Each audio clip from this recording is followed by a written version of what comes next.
So this is a very heavily edited version of my reading recap that was streamed live over at Twitch. This was my first time doing this style of stream and speaking for such a long period of time, so excuse the excessive amounts of filler words. So you're gonna see a lot of ums and likes. And while I did have notes, I did end up rambling a lot, which I did try to edit most out of in this video. During the stream was when I was using a new mic, so I was still getting used to new filters and stuff, so my audio does peak and go quiet a lot. But again, I've tried really hard to edit most of that out and try to make this video as clear as possible. So I'm used to streaming and not looking at my VODs the second the stream ends, so this was like really weird to edit, but enjoy. Yeah, I was gonna start this 2 hours ago, but then I decided to add some more titles to it. And then, yeah. But yeah, I've added everything. I'm pretty sure I've added all the summaries and stuff, and like I have my notes written down. I have literally like in my notebook I have like 8 pages. Wait, 1, 2, 3, 4, 5. Wait, no. 1, 2, 3, 4, 5, 6, 7. Yeah, 8. I have like 8 pages of notes and stuff I wanted to say. The way this is a lot more. I literally have not written this much notes since I was in uni. But yeah. There's a lot. I changed the slides around, so I started with the did not finish books of this year. There was only 3 books, and out of those 3 books, one of them I would consider reading again, and that's wait, where's my notes? Here we go. You know what's quite funny? Unknowingly, all these books have the same font. I was literally, when I was putting the covers up on the slides, and I was like, hey, these literally have all basically the same font used. But yeah, okay, so I'll start with A Letter to the Luminous Deep, which is the one I think I would reread. Like, I would attempt to give it a second. No, I was tempted to give it like its 5th chance, because I tried to read this. I started the book on restarted reading it 4 different times before I was like, you know what? Put it on the back burner, throw it to the side. I cannot, please. Like, after this is the 4th attempt of trying reading it. So essentially it's a kind of like an underwater fantasy book about these 2 characters. So Sophie and I forgot the other guy's name. But basically they're older siblings. So Sophie's older sister and the other guy's older brother, they're dating, and they're like he's a student and like the researcher.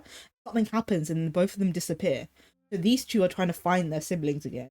And for as I can't remember how much I got into the book. I think it was like 35-ish%. The chapters are like they're sending letters to each other. So they're like, oh hey, I want to go find the sister. I want to find my sister. Can you help me? And they're like talking to each other. And did they get isekai? I don't know, because I gave up. And I don't know if the writing ever swapped to like a regular like point of view, but for as far as I read it before I gave up, it was did trucks someone get them?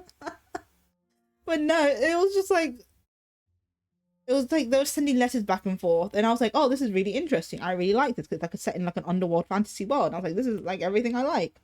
And so much at the beginning. I don't know if the narrative ever changes away from the letters, but it just, I don't know.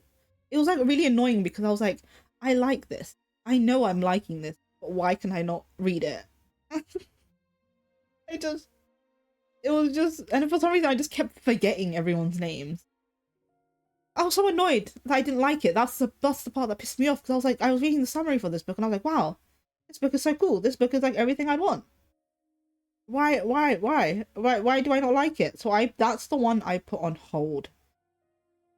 The next 2 are 2 books I would not bother trying to read again. Especially Fathom Folk, because that pissed me off. The second book, this guy, I see his books everywhere. He does a lot of fantasy books.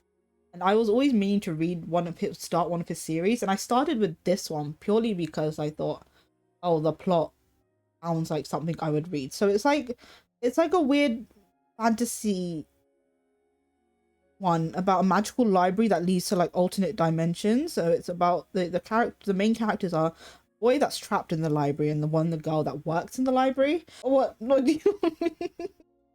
But no, it is really interesting. I just thought it was really boring. I went to Goodreads to check the reviews to see if I was being a hater. And then I saw a lot of people thought the same thing, that it's like very convoluted, there's like a lot happening. And then like apparently I didn't get as far into the book to see the main character that much, but apparently he's boring. But yeah, I will read another one of Mark Lawrence's books, but I wouldn't try and read this one again. Okay, the third one, Fathom Folk. I've got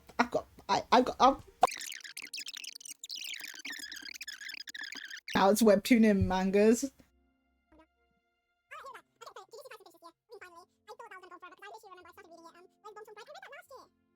Now we can go on to books. So yeah, in the corner, penguin logo is there because that just means I got it from work. 1900s, like a Scottish village. This young boy, he appears out of nowhere. He's like washes up on the shores, and then because it's like the winter soon, so they're like, oh my god, who takes care of this child while we find his parents? And they give this child to Dorothy, who lost her son years ago. And oh my god, it was such a fucking sad book. Like in the like when they described this book at work, they're like, oh, it's a love story, and I'm just like, in my head I'm like, where is the love? Where is the love? It was so sad. Where is the love? No, because it was a really good book. I would say The Fisherman's Gift was really good. It was just so fucking sad. I was kind of sitting there reading it going, it's like, Dorothy, most of this book she's like basically traumatized by the fact that they just made her like she's losing her mind basically, because she keeps thinking about the son that she lost years ago, and then she kind of comes back to talking to the fisherman who she fell in love with years ago. But then when she came to this village, a lot of the people were like, why is she trying to flirt with the fisherman guy? Residents of this village are so bloody nosy as hell. Are so nosy. And it's just like, if you just all minded your fucking business, none of this shit would have happened to them. So basically, Dorothy falls in love with Joseph, who's the fisherman, but then like some other girl in the village likes him, and they're pissed off that this girl from Edinburgh has just come over and tried to take the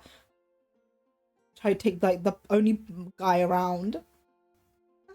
But yeah, no, The Fisherman's Gift, it's really good. It's just really, really sad. And it was just a lot happening, and it was at the same time, it was just when you thought, oh, they've been through a lot of bad stuff, maybe next chapter they'll finally have a happy ending. No. Next chapter it's even worse. Like, it was a really good book, don't get me wrong. It was just so sad. What's next? This one was weird, but I really liked it. Moonsoul. So I read this one after I found it after I finished Mouthwashing, and I wanted to find more like short sci-fi books in like space. And this one came up on like the Amazon search Kindle, like the first thing I'd found. And it's super cute. It's like really short. August, she's like this half human, half like Spyron. So she kind of has like these like abilities to kind of read memories and emotions. So she kind of works. Basically, there's this tower called the Spire. Like everyone in there works to basically help everyone there. Basically, like you work, like you do your job to keep the tower running and stuff. So she's kind of like unhappy with her job because it's like, so it revolves around her like non-human side. So she quits her job and she goes into like the tower where she lives and finds another job in another area. But no, it was good. It was like very short. It was very like one of those cozy fantasy novels. You know when like there's not really much of a plot, you kind of just read it for the vibes. Okay, you know what? Move on from the moon.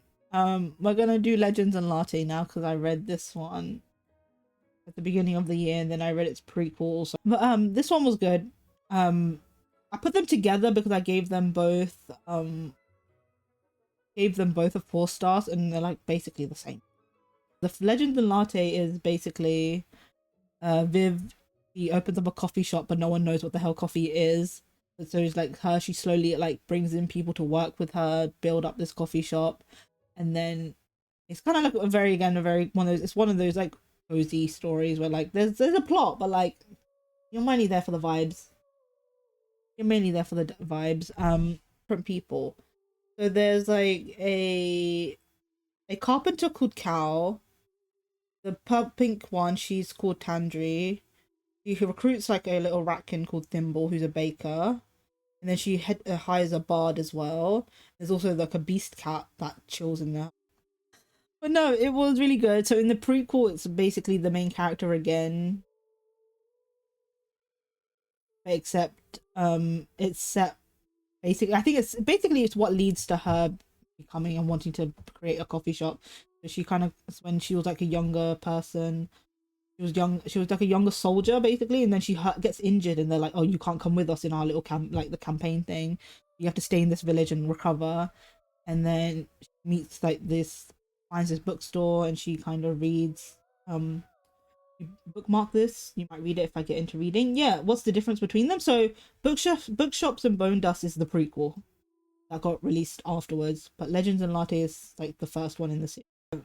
That's really it. It's the prequel about her and how what she's like when she's younger. And then this one will prescribe you a cat. So there's like this alleyway in Tokyo where this clinic just pops up out of nowhere. It only shows up to people who are struggling and need help. And they basically, the only treatment they give is that they prescribe you a cat. And so in this story, it's like, I think it's like 1, 2, 4, 5 different, there's 5 different cats, 6 different cats. Yeah, this clinic, they prescribe people cats as treatment. So the first one is like, I think I have the notes of the cat. So the first one's a cat called Bree, a cat called B who helps a man with anxiety. The second one is a cat called Margot who helps a family man who kind of suffers with insomnia. And there's another cat, I can't remember the name of it, but it's prescribed to a woman called Megami who struggles about her parents abandoning a cat in her childhood. And then these twin cats who help like this designer kind of be kinder to herself because she's like a bit of a perfectionist. And then another final cat is like this one given to a geisha who like blames herself for a cat she lost like ages ago. But yeah, it's very good. It was really cute. It's really nice. I found out about it from work. Like I just saw a copy of it on the shelves at work, and I was like, oh, I'm gonna read this. This looks cute. I read it on like the train journey home because it's like really short. But yeah. This one, yeah, this one is a children's illustrated book based off like Irish like folklore. So it's about Fia and her snow deer, and Fia's village wants to basically sacrifice the snow deer to bring back the sunlight. So she basically sets off with her cousin to seek out the deer mother in hopes of waking up the sun without making the ultimate, like making the sacrifice of having to kill the deer. That's what they think they have to do, the village. And it reminded me of Brothers: A Tale of Two Sons, which is I played the remake of this earlier this year, and it just really reminded me of I'm not going to spoil anything. It's really good. So basically, it's really cute, and the art style is like beautiful. It's like a very quick one to read because it's just an illustrated book with like the prose is quite like more like poetry than it is like written. The art, I'll show you some art. This is the art that you can see on Amazon. This is the screenshots I've taken from the Amazon preview. Yeah, look how pretty it is. It was so good, and I think it won some like award in Ireland as well. And I would love to see this animated in this like look how beautiful this style. It's so beautiful. I specifically took the ones I was gonna originally take a scan of the copy of the book I have. But it was really pretty. Like look at this art style. Yeah, I found this again. Did I put this as a work one? Yeah, this is the one I got from work. So welcome to Hyunam-dong bookstore. But no, this one's like a good one. I picked it up from a bookstore when I went to a bookstore with my cousin. I saw the cover a lot, and I was like, this is such a cute cover. So I was like, I'll pick it up and read it. But no, I ended up really enjoying this one. It's very cozy. It's very heartwarming. So welcome to Hyunam-dong bookstore was really good. So Youngju, she abandons her old life, quits her high-flying career, and follows her dream. She opens a bookstore. befriends a local community, including a lonely barista, a mother who wishes to understand her son more, and a writer who sees something special in her. And it was just very like very slow paced, very like character focused. But yeah, this one was really good. It was very quick to read as well, and also the cover is so nice. It's so pretty. And also the translation. Okay, a lot of the time when translated, this is the translated one. A lot of the time translations isn't done very well, to the point where I feel like it ruins the book. It's lost, because obviously when you're translating from one language to another, you have to think about the nuances and how everything means, and like what will it translate right into English? Will the right message be hitting the same? This translator, Shanna Tan, she's really good. I've seen her name pop up a lot. I feel like every time I read something that's been translated by her, it's always really good. And yeah, this one, oh, this one I added quite this was a new edition. This wasn't on the slides originally. Then I added it. Do I have my notes for this? Did I even write notes? I didn't write notes. This one's called A Lady for a Duke. I found this on TikTok from a recommendation through there. Based off Viola Carroll, who is a trans woman. She lets everyone think she's dead at the Battle of Waterloo, but then she hears about her best friend kind of struggling with her death. So she kind of comes back into his life, and it's really good. It's kind of like Bridgerton. It's just so, it's that girly. No, but no, it was really good. It was very short as well. I found it through TikTok. This one is another bookstore one. It's at the Murasaki Bookshop. This is translated from Japanese, and it's about a girl. She finds out her boyfriend's been cheating on her, and then so she kind of like, her life just kind of falls apart, and then her uncle basically her uncle invites her to go work at his bookstore. And she kind of lives in like the upper floor of the bookstore. She kind of reconnects with her uncle and stuff, and it's a really good book. There's like a sequel to it actually that I need to read at some point. No, it's really good. This one I really enjoyed. I read them like back to back with the other one, with the other bookstore one. Is she happy? Yeah. She's a lot happier now, because she was like, it was like, there's one part. It's quite interesting. It's quite fun.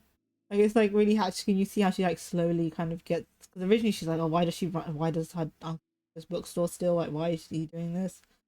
Like, yeah. This is the adventures of Amina Al Sarafi, so it's basically a fantasy one, and it's based off Amina. She's like a retired pirate, and then someone comes back and be like, okay, my granddaughter has been kidnapped by this evil man, can you help save her?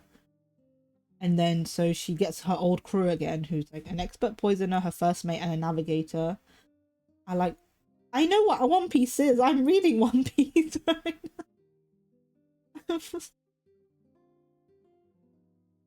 But yeah, it is very One Piece like. I was meant to put a picture of One Piece at the bottom. Like, if you like One Piece, then this is like a really good book. But overall, the book is really good. I still gave it a 5 star. It's still one of my favorite reads of this year. So this one, yeah, this one's really good. I'm excited to read the sequel. I don't know when the was going to be released. No. This isn't the last one, but this one, I think I've spoken about this one a lot as well. I've spoken a lot about A Spell for Heart Sickness, and so Briar is a witch, and he is cursed to die just like his mother before him. He's determined to make a name for himself as a fashion designer before his fated end. The last thing he expects is a prophecy that sends him to a remote island forest, and he helped the villagers, including the handsome alderman Rowan. Will the price of the curse be too much for Briar to handle? And it's really good. It's so good. It's like my second favorite book of the year. Book. I met the author at Comic-Con this year, and I got him to sign a copy. He was really lovely. No, I thought this was the last book. This isn't the last book. The second to last book. But yeah, A Spell for Heart Sickness was really good. It's like probably one of my favorites. It's just so cute. It's really cute. And yeah, I met the author at Comic-Con. He was like selling and stuff, because he actually created the cover for his. which was really cool. And I'm excited for his next book that comes out May, I think, next year. It was so cute. And the art of this, also have the other art and stuff I got from the author at Comic-Con. Yeah, he was very lovely. But yeah, A Spell for Heart Sickness was very good and very nice. Can't wait for the author's next book. I have it pre-ordered. And yeah. Did I have anything else about this? What are my notes saying? I have notes and I'm not reading. And the last one is Blood Over Bright Haven. And I think I've spoken about this book so many times. It's the poster, Arcane poster, is down there because I think if you like Arcane, then you'll definitely like Blood Over Bright Haven. It's a very similar kind of like world building, magic system, hard magic system, and yeah, there is some romance, but it's like not the main about it. So I am a huge fan of ML Wang. She wrote The Sword of Kaigen. But yeah, the main character has several women admitted to the High Magistracy at the University of Magic Industry, but like she's just treated like shit because like they give her the janitor. They tell the janitor going, hey, he can be your assistant instead of like an actual qualified student. But Tomil, he belongs to like a marginalized group called the Quen. So where they live, it's in a utopian city called Tiran, and it's very like high magic system, very it's kind of similar to the way it is in Arcane, and like they live in like this kind of like walled off city. In the outer areas are like the people called the Quen, which is where Tomil, the janitor's from. And the people who are Quen, they're treated like really badly. And it's like this book is really mainly about like power, like privilege and like oppression. Iona, she's very kind of like blind to kind of the structural racism that like Tomil faces.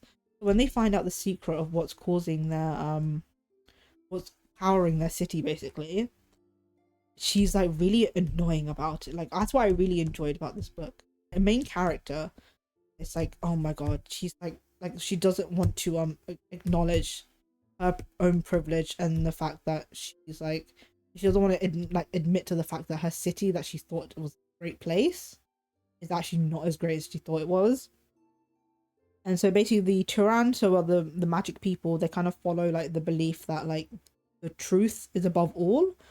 So like where people are judged by their intentions. So like if you say you're gonna do good, they kind of believe you to do good. And then Tomil, his people, they kind of believe it's more about the you're judged by the effect of what you do, like what you do and what the impact it does. So they're like clashing a lot. Because like Scone is just like, oh no, they wouldn't do that. They have the intent to be good. But then Tomil's like, well, they're not being good. Like my people are dying because of like happening and stuff. Like, my people are being treated shit because you've decided that it's like it's allowed, it's acceptable, and it's really good. And it's got like the magic system. It's not like Arcane's, but it's very similar. It's like a hard magic system. And it's like very like based off like coding. Is the best way I can say it. And it's still very like similar to all the stuff that like Victor and Jace are working on with like their Hextech stuff. But yeah, it's really good. It's like my favorite, it's the best book I read this year. That's a lot of big concepts for my small brain. Yeah, even I admit sometimes I had to reread a couple parts of this book because like the thing is, what pisses me off about this book, especially with the Sword of Kaigen, this beautiful world with beautiful lore, beautiful world building, so much stuff, and it's a standalone novel.